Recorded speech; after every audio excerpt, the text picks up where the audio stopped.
professora Cleane e vou lecionar o conteúdo de Geografia para o quarto ano do Colégio Emaús.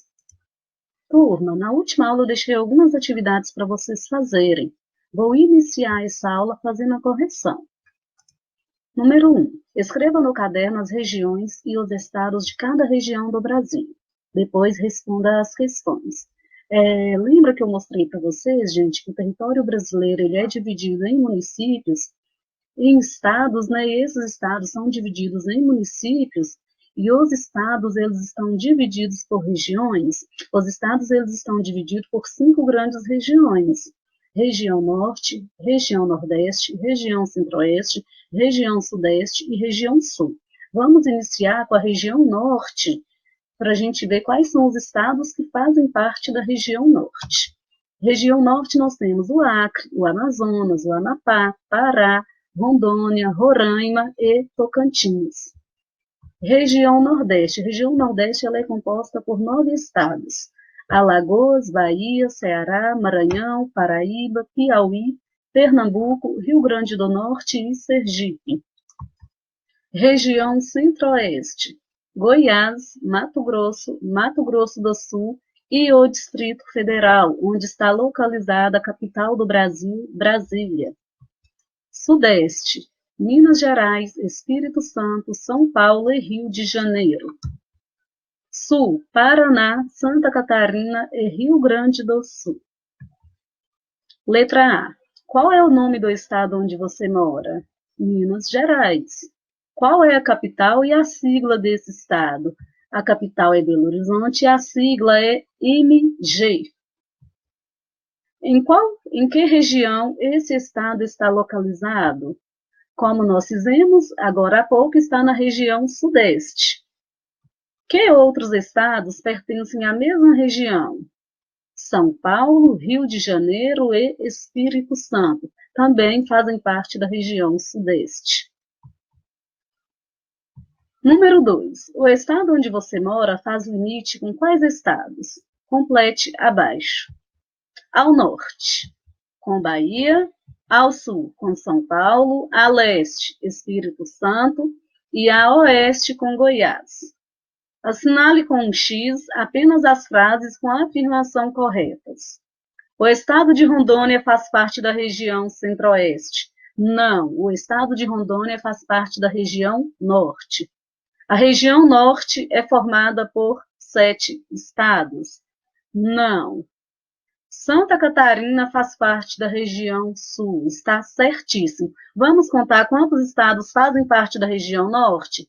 Acre 1, Amazonas 2, Roraima 3, Amapá 4, Pará 5, Tocantins 6. 6 estados, então. Na região em que fica o estado onde você vive, há povos indígenas ou comunidades quilombolas? Faça uma pesquisa para descobrir e anote informações como nome dos povos indígenas ou das comunidades quilombolas, localização e principais atividades desenvolvidas. Povos indígenas. Temos vários povos indígenas, gente, várias comunidades quilombolas localizadas no nosso estado. Mas aqui eu vou listar 3 de cada, tá bom? Krenak, habitam as margens do Rio Doce, na região leste de Minas Gerais. Caxixó, municípios de Martinho Campos e Pompéu. Muxacali, localizado entre os vales do Mucuri e do Jequitinhonha. Gente, esses povos indígenas, normalmente as atividades que eles desempenham são atividades ligadas ao desenvolvimento da agricultura e da pecuária, mas existem pessoas que fazem parte dessas comunidades e que trabalham no setor secundário e no setor terciário. Setor secundário pertencente ao setor industrial e setor terciário pertencente ao setor de serviços. Comunidades quilombolas, os Arturos, localizados em Contagem, também desenvolvem diversas atividades. Quilombo da Lapinha, no município de Matias Cardoso, agricultura, pesca e pecuária. Quilombo Gorutuba, Porteirinha, Minas Gerais, agricultura e pecuária também. E da mesma forma, tá, gente? Existem pessoas que fazem parte dessas comunidades e que trabalham no setor secundário e setor terciário. Letra D e letra C já respondemos junto com os nomes e a localização desses povos. E pedi para vocês fazerem o desenho do mapa político do Brasil com os estados e suas respectivas capitais. Bom, nós estudamos sobre a divisão dos estados do território brasileiro, né, e sobre a formação do território brasileiro, sobre a composição dos estados. Agora vamos entender um pouquinho sobre o que é limite, o que é fronteira, e sobre a delimitação desses territórios, tanto dos povos indígenas quanto das comunidades quilombolas. Limites e fronteiras. Limite. O conceito de limite refere-se a uma linha precisa, nitidamente definida no terreno, que, em geral, é estabelecida por meio de acordos e convenções entre os países limítrofes, que estabelecem limite ou fronteira. Então, o limite, gente, é aquele que vai separar um território do outro. É onde termina um território e onde começa o outro. Esse limite pode ser natural, ele pode ser um rio, pode ser uma serra, ou pode ser artificial, pode ser um muro, pode ser uma ponte. E esses limites, eles vão ser definidos por esses territórios, vão ser definidos por meio de acordos, tá bem?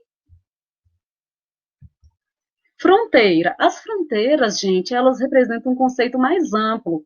Esses limites, gente, eles vão estar inseridos nessas fronteiras. A fronteira é uma região localizada entre dois territórios. A fronteira é uma região que é habitada, que tem movimento de carros, que tem movimento de caminhões que transportam mercadorias. Nessas fronteiras, elas se localizam entre esses territórios e também podem ser chamadas de região fronteiriça. A gente não pode confundir fronteira com limite. Fronteira é o que separa um do outro. Não, limite é o que separa um do outro. Fronteira é uma região entre dois territórios. No Brasil, usualmente são utilizados os conceitos de limite, divisa e fronteira. Por exemplo, eu coloquei esse mapa aqui para vocês. Nós temos os estados do território brasileiro, né? Temos o território brasileiro e temos os países da América do Sul. Observem nesse mapa, o Brasil ele faz fronteira com quase todos os países da América do Sul, com exceção de dois, que é o Chile e o Equador. O Brasil ele faz fronteira com a Guiana Francesa, com Suriname, com a Guiana, com a Venezuela, com a Colômbia, com o Peru, com a Bolívia, com o Paraguai e com a Argentina e com o Uruguai. Olhem aqui, ó, o território da Argentina fazendo fronteira com o território brasileiro. Só Equador e Chile que não fazem fronteira com o território brasileiro. O limite aqui no Brasil, ele vai ser usado para indicar a separação de dois municípios, como o limite entre um município e o outro. Por exemplo, o limite entre o município de São Paulo e o município de Guarulhos. Aqui nesse mapa, municípios metropolitanos, nós temos também o exemplo de como se dá o limite. Observem que essa faixa vermelha aqui, gente, corresponde, esses municípios correspondem aos municípios que fazem parte da região metropolitana de Belo Horizonte.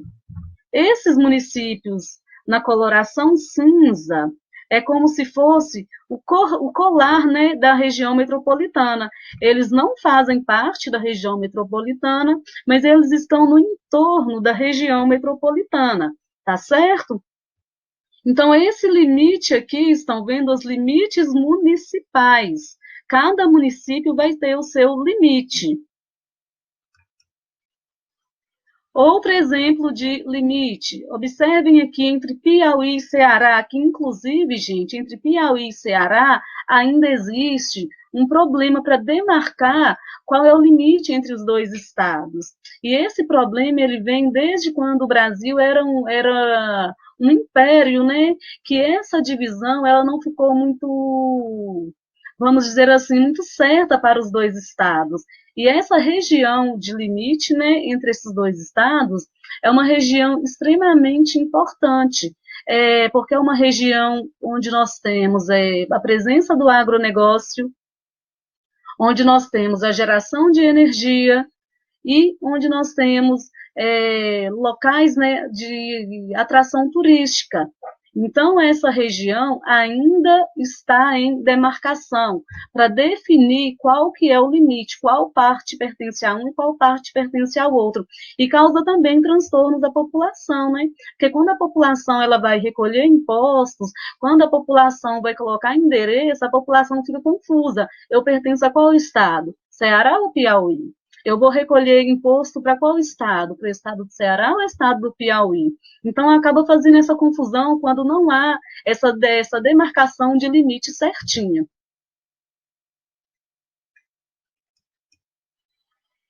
Fronteira. Fronteira, ele é empregado para definir a separação entre países. Lembra que eu falei para vocês que a fronteira é uma região entre dois territórios, entre dois países? Eu trouxe aqui o exemplo para vocês da fronteira do Brasil e no sul do Brasil e da fronteira dos Estados Unidos com o México. Essa fronteira aqui do Brasil, gente, é a fronteira, é chamada de tríplice fronteira. É a Foz do Iguaçu que separa esses três países. A Tríplice Fronteira é uma das mais peculiares, por ser uma região turística, peculiares quer dizer uma das mais diferentes, né? Com características diferentes, por ser uma região turística e pela proximidade das cidades em cada país, já que Foz do Iguaçu, Puerto Iguaçu e Cidade del Este encontram-se a poucos quilômetros da fronteira. A integração da região é bastante visível e existe uma troca cultural, econômica e social entre as três cidades. Então, as fronteiras do Brasil, da Argentina e do Paraguai, ela é marcada pela foz do Rio Iguaçu. E nessa região de fronteiriça também, gente, tem importantes atrativos turísticos, como as cataratas do Rio Iguaçu e a usina hidrelétrica de Itaipu. Aqui nós temos a demarcação da fronteira entre Estados Unidos e entre México. A demarcação dessa fronteira, gente, tem a fronteira, né? Foi criado um muro entre esses dois países. O principal objetivo desse muro era proibir a entrada ilegal de imigrantes mexicanos no território estadunidense. Então, assim, foi um limite estabelecido na fronteira. Então, tem que ficar bem claro para vocês o que é fronteira e o que é limite. Fronteira é uma região habitada que se estende entre dois territórios, entre dois países. E o limite é algo que vai separar um território do outro. É onde começa um território e onde termina o outro.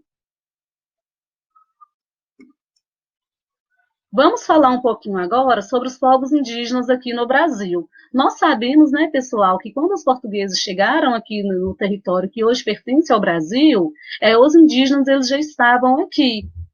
Neste mapa da esquerda, nós temos os povos indígenas à época da chegada dos portugueses. Então, os povos indígenas eles estavam por todo o território brasileiro.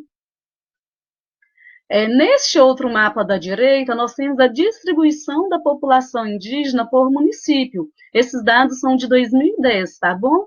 Nós podemos perceber que há uma maior concentração da população indígena na região norte. E essas terras, gente, desses povos indígenas, elas são garantidas a estes povos, a essas comunidades, pela Constituição Federal do Brasil. Por que essas terras elas são garantidas? Para preservar a cultura indígena, para preservar a identidade desse povo, para preservar as tradições, os hábitos, os costumes, né? Só que, mesmo havendo leis que protegem essas terras, gente, os indígenas, eles ainda sofrem com a invasão de suas terras, com a invasão de fazendeiros, com a invasão de grileiros e de garimpeiros. E isso causa um transtorno muito grande para esses povos, porque eles vão perdendo a sua terra, eles vão perdendo o local da sua sobrevivência, né? Do cultivo dessas terras para eles sobreviverem, para eles se alimentarem. Eu trouxe aqui nessa página uma notícia falando o seguinte, que a justiça determina a retirada de garimpeiros de território Yanomami. Esses povos Yanomami, gente, eles estão no estado do Amazonas, né, e no estado de Roraima. Para que isso? Para que essa retirada desses garimpeiros? Um garimpo ilegal nessa região, né? De forma ilegal, a extração desses minerais é de forma ilegal. E outra, essa notícia ela é recente, é porque com a questão da pandemia da Covid-19, vários indígenas estão sendo afetados, porque as pessoas entram nesses territórios e às vezes pode estar levando o vírus, fazendo o vírus circular entre essas comunidades. Essa imagem aqui está mostrando o sobrevoo em maio agora de 2020 sobre a comunidade dos Yanomamis, mostrando uma região de garimpo. Então, além da garimpagem ilegal, né, gente, acaba causando prejuízos ambientais para esses territórios. Os povos indígenas, pessoal, apesar deles fazerem parte da nossa população, de terem contribuído para a formação da nossa população, para a formação da nossa sociedade, para a formação da nossa cultura, muitos brasileiros ainda desconhecem, né, sobre a imensa diversidade desses povos no nosso território.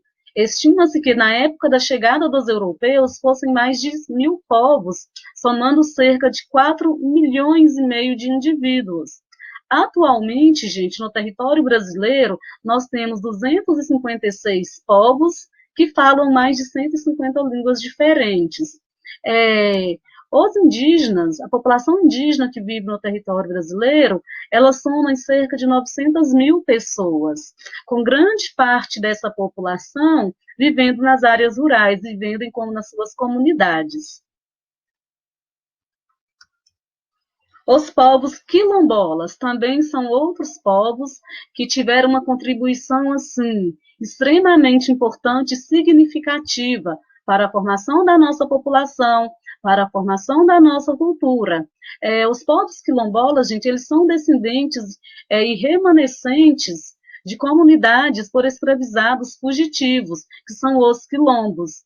Esses fugitivos, eles ocorreu, né, entre os séculos XVI e o ano de 1888, quando houve a abolição da escravatura. Esses povos quilombolas, eles não se agrupavam em uma região específica ou não vieram de um lugar específico. A origem em comum dos remanescentes de quilombos é a ancestralidade africana de negros escravizados que fugiram da crueldade da escravidão e refugiaram-se nas matas. Em muitas comunidades, gente, quilombolas, nem sempre encontravam só os negros, né, que fugiam da escravidão. Tinham também alguns indígenas também, que se refugiavam nessas comunidades quilombolas. Com o passar do tempo, vários desses fugitivos aglomeravam-se em determinados locais, formando tribos. Essa era uma forma, gente, de se proteger dos seus senhores, de se proteger dessa exploração desumana desses povos, né? Dessa exploração, assim, sem igual, porque a forma como eles eram tratados era muito desumana. Então, assim, eles formavam essas comunidades quilombolas e essas comunidades serviam de abrigos para outras pessoas que queriam fugir dessa forma de vida, dessa condição de vida. A palavra quilombo origina-se do termo quilombo, presente no idioma dos povos banto, originários de Angola, e significa local de pouso ou acampamento. Os povos da África Ocidental, gente, eles eram povos nômades. O que quer dizer isso? Eles não tinham residência fixa. Então, os locais de acampamento eram utilizados para repouso em longas viagens, que são esses quilombos, né? Que origina desses povos originários dos bantos. Quilombola é a pessoa que habita o quilombo.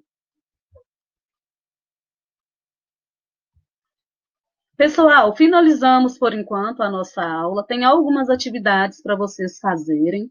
Se for preciso, assistam novamente a videoaula, façam anotações e registrem as informações mais importantes.